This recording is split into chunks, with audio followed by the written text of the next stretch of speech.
बंगालच्या जनतेने विकासाला मतदान केलं आहे, विकसित पश्चिम बंगालकरता मतदान केलं आहे आणि ममता बॅनर्जीच्या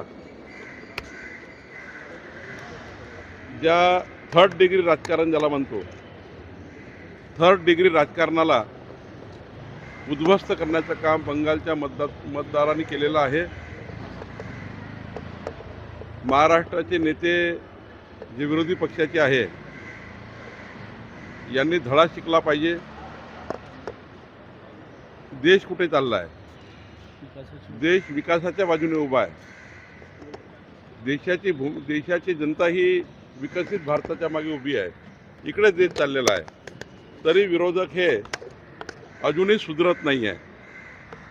काँग्रेस सुधरत नाही आहे, उबाटा सुधरत नाही आहे आणि त्यामुळे मला वाटतं महाराष्ट्रामध्ये हे जे नेते आहेत विरोधी पक्षाचे,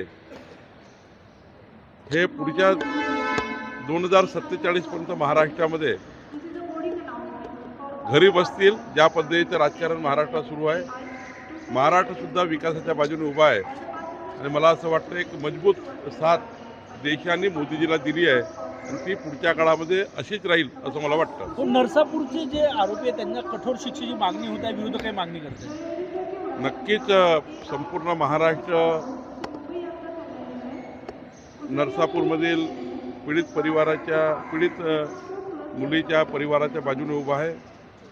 आमची तीच मागणी आहे, सर्वांची मागणी आहे। मुख्यमंत्र्यांनी या ठिकाणी वचनच दिलं आहे की यमसदनी पाठवण्याकरता ज्या ज्या गोष्टी पोलिसांनी करायला पाहिजे त्या पोलीस करणार आहे आणि सरकारी करणार आहे। संघ परिवाराने मोठी मदत केली आहे, त्यामुळे कुठेतरी हे बंगालचं एवढं मोठं यश आहे, परिश्रम आहे भाजपचा आणि संघाचा। अनेक दिवसाचा संघर्ष,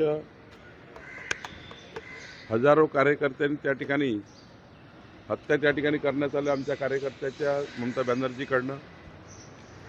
संघ परिवाराचं काम, विचार परिवाराचं काम, भारतीय जनता पार्टीचं काम, बूथवर मॅनेजमेंट, आमच्या मोदी यांच्या नेतृत्वात माननीय अमित भाई, आमचे अध्यक्ष नवीनजी, त्या ठिकाणी प्रभारी असलेले भूपेंद्र यादवजी, संपूर्ण टीम, या देशातल्या संपूर्ण कार्यकर्त्याची भावना होती, सद्भावना होती की एक वेळा बंगालमध्ये या ठिकाणी सुशासन आलं पाहिजे आणि जे दुष्ट शासन आहे ते गेलं पाहिजे।